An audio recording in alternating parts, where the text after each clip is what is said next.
My new favorite question to people lately has been, what are you making for dinner? What things are on your menu this week? So this week I thought I would share my go-to meals that I make on repeat for my family of 4. Hi there. For those of you who are new here, welcome. My name is Emma. Probably something I put on our menu just about every week is roasting a whole chicken. Now stay with me. I know it sounds intimidating, but it really isn't. Just buy the whole chickens from Costco. They're actually very cheap per pound. Right now it seems to be like the cheapest protein that I can get. I make sure it's thawed out. I rub a little bit of avocado oil on it, and then I just salt, pepper, garlic powder, onion powder, paprika, and a little cayenne pepper on both the top and the bottom of it, and then I cover it and stick it in the oven at 400 degrees until it reaches an internal temperature of 165 degrees.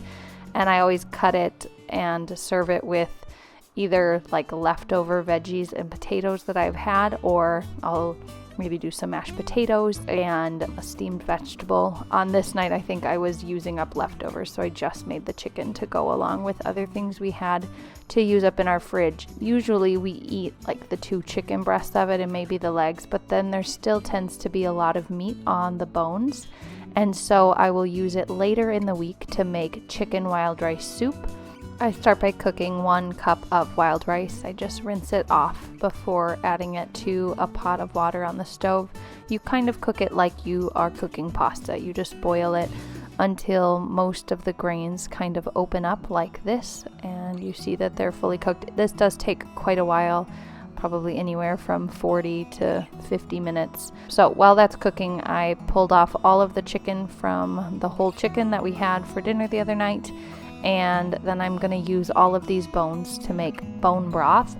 So I just put it all into my Instant Pot. To this, I'm going to add a carrot, some smashed garlic, and some celery stalks, an onion, and salt and pepper. I also don't really follow a precise recipe for my bone broth. I've never really messed it up. I just, usually if I'm using 1 set of bones from a whole chicken, I fill my Instant Pot up like halfway to 3/4 of the way, kind of till it's covering all of the bones and extra ingredients, and probably about a teaspoon, 2 teaspoons of salt. Sometimes if it's not salty enough after, I'll add more salt to like the soup that I'm making. It's also really yummy to just drink warm as a little afternoon pick-me-up. There's a soup function on my Instant Pot, but usually an hour and a half.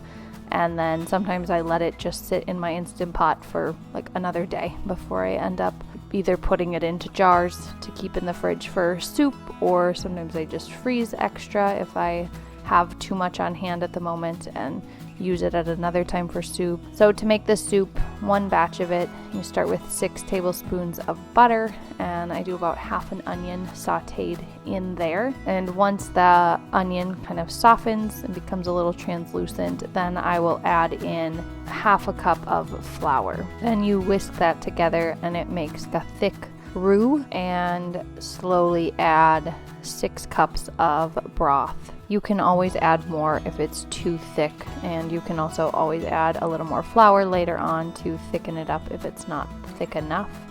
So I used some bone broth that I had already in the fridge, but this is where you could kind of pull that chicken off the bone and get the rice all cooked, and then have that fresh bone broth to put in the soup, and have the extra chicken and have the rice cooked. And so you could prep a lot of the things ahead of time, and then putting the soup together would be really easy. So to that, then I'm adding the cooked wild rice and the chicken. It's about 4 cups of wild rice, and I just use however much chicken I had left over. And then once that kind of heats a little bit, you add 1 cup of half and half and cook it and simmer it on the stove while it thickens up a little bit more. You'll probably have to add about a teaspoon of salt, but taste it and add salt as needed. And I served this with some homemade buttermilk biscuits. I'll put the link to my go-to recipe down below.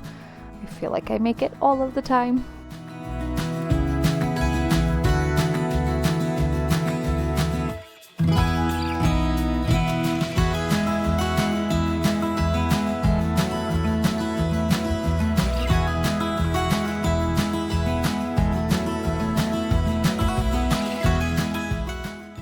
Next up, I made lasagna for the first time, actually. My husband and I have been married for almost 5 years, and I can't believe I've never really made lasagna, but my mom made it all the time growing up, and it is a little bit more involved, but what I love about it is it's a great prep ahead, like freezer meal. Because I was going through the effort of making lasagna, I figure I might as well double it, and so I made 2 9x13 lasagnas and put one in the freezer, and it was so nice to have that meal to come back to, which was really like 2 meals and a handful of lunches for the boys.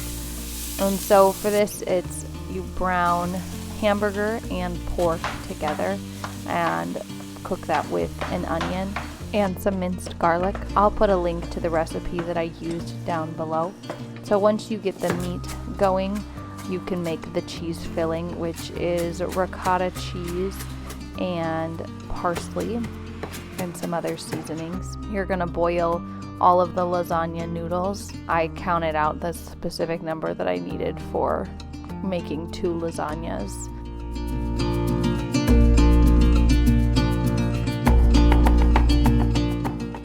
I finished off the meat sauce with some more spices, tomato paste, and tomato sauce. After we ate this, my boys absolutely loved it. So it's very toddler-friendly food, just like high in calories, which maybe is not great for us adults, but for the children, I find it difficult sometimes to get them to eat enough. And so meals like this, I find so satisfying to feed my children.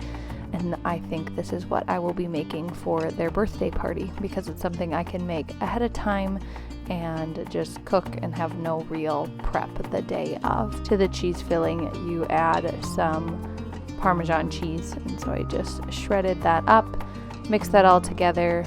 You bind it with an egg.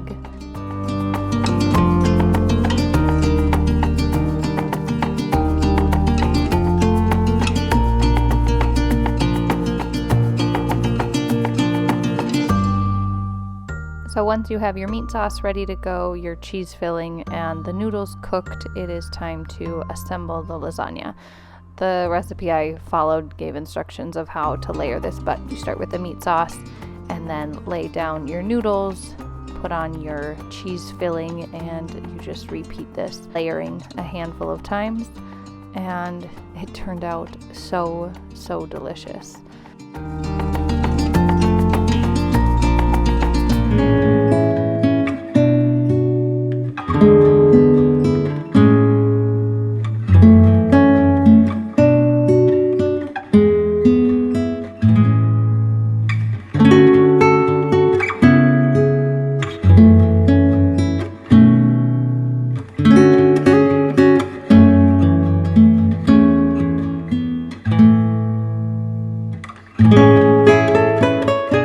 Then you'll bake it covered with tin foil for a while.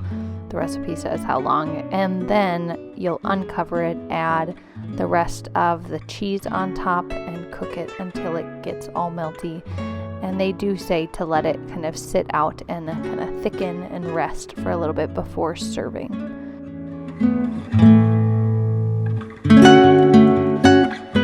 With how dense and rich lasagna is, I thought it would be good to serve with a side Caesar salad. It was such a yummy Italian home-cooked meal that was totally worth making a double batch of so that we could enjoy it again without any more hard work. I have rediscovered my Crockpot and the power of it, and so just putting in a pork butt roast, or we've done it with pork shoulder as well, to make pulled pork is such a simple dinner. You just throw it in, put on some seasonings, and turn your crock pot on and let it go all day long. I'll put a link to the recipe I used for this slow cooker pulled pork down in the description box below, as well as this same day sourdough bun recipe. It is one I come to when I need buns by the evening for dinner time, but I haven't started any bread the night before. So it comes together really quickly. Just warm some butter and milk on the stove, and then some active sourdough starter, a little bit of sugar, an egg, and you're going to mix that together and then slowly add in the warmed milk and butter, and then add the dry ingredients, and you've got your dough ready to rise on the counter for most of the day. And then I tend to shape it like during nap time and bake them right before dinner so they're very fresh and ready.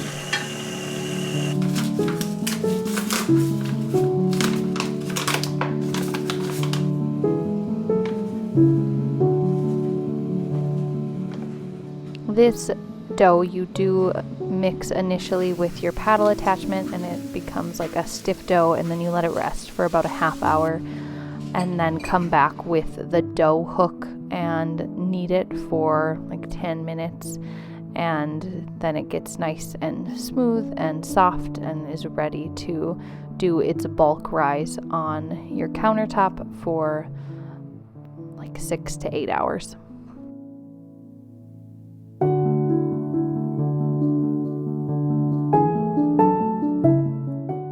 When shaping this dough, I always like to just shape it into a ball, and then I just eyeball it and kind of cut each one in half. This recipe, I think, made 8 buns, and then I tend to just make some smaller ones for the boys to have their own little buns. And you put them on a pan and let them get a little bit puffy for like half hour to an hour or so, and then bake them in the oven. You can do an egg wash on it, and sometimes I do, but on this day I think I was just in a little bit of a hurry, so I didn't even do it, and they taste just great. They're just not quite as golden brown.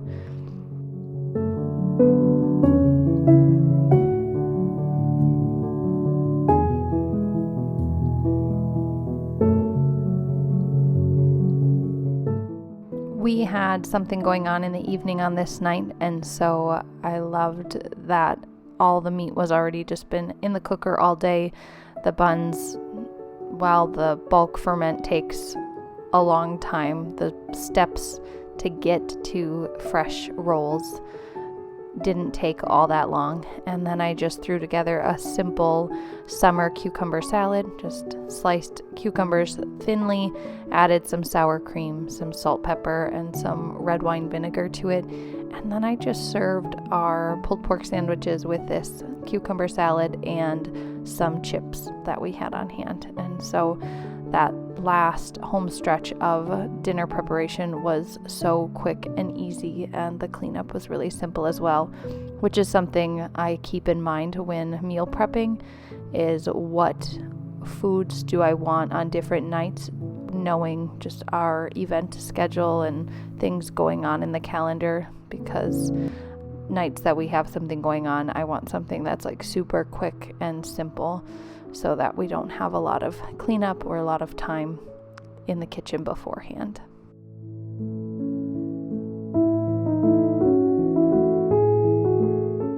All right, this next one is probably my ultimate go-to recipe when it comes to not wanting to cook or prep anything in the kitchen but have really yummy food.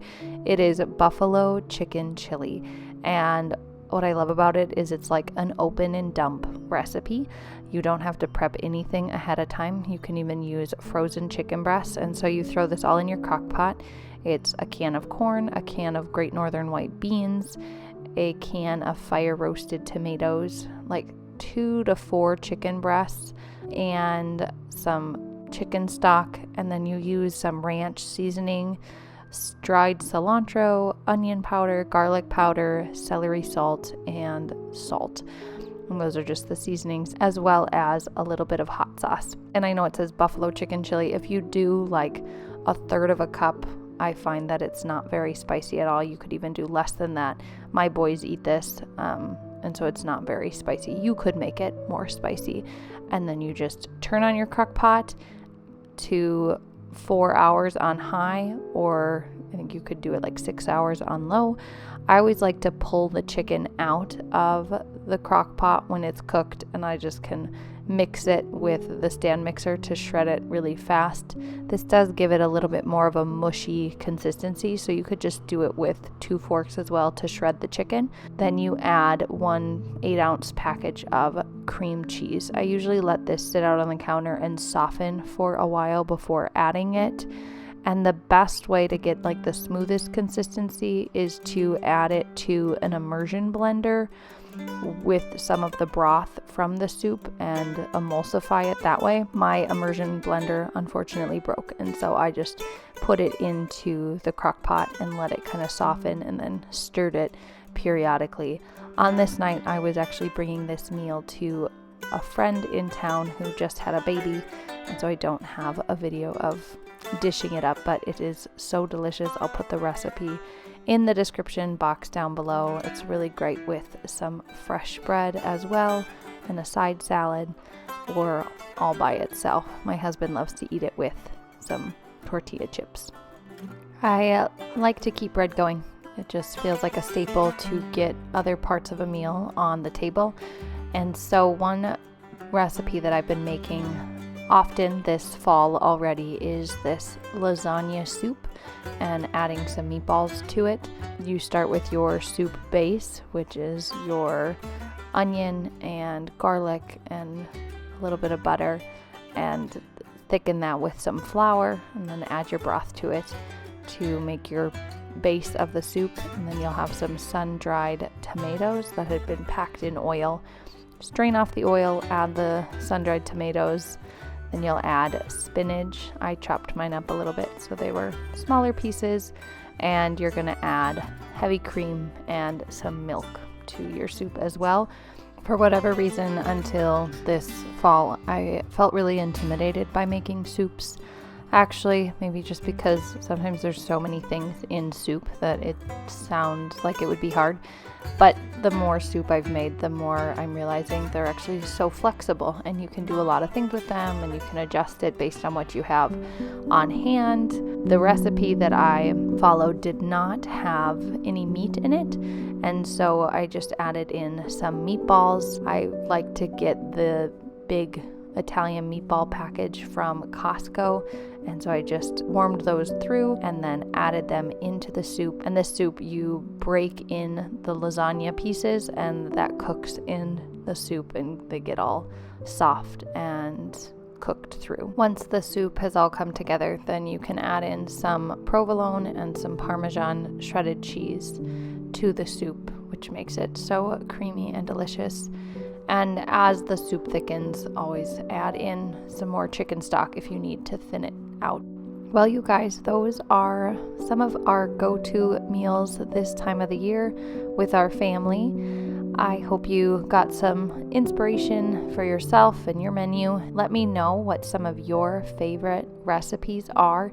Leave a link to them down in the description box below. I'd love to try them out in my kitchen. Well, you guys, as always, thanks for watching. I will see you next week for another video. Have a great day. Bye.